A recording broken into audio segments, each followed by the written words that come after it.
আকাশের সমস্ত তারা যেন জমা হয়েছে আজ এই সন্ধ্যায়।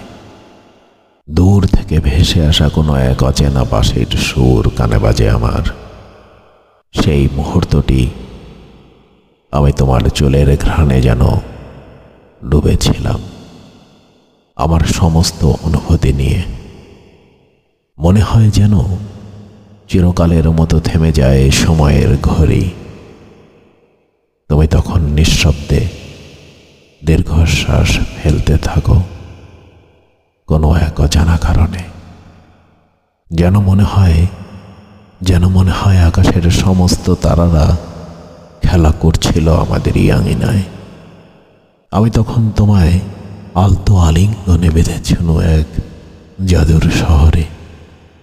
যেন তোমার পায়ের নূপুরের ছন্দে নদীর জল উচ্ছ্বসিত ছিল তারই জলকেলি কোলাহলে। এক সময় সন্ধ্যা থেমে যায়, গোধূলির বিষণ্ণতা রেখে আমাদের মাঝে, আর তোমার খোপায় গুজে থাকা চন্দ্রমল্লিকার ঘ্রাণে সেই সন্ধ্যা চলে যাওয়ার মাঝে আমাদের মনে করিয়ে দিয়ে যায় এক অনন্ত স্মৃতি।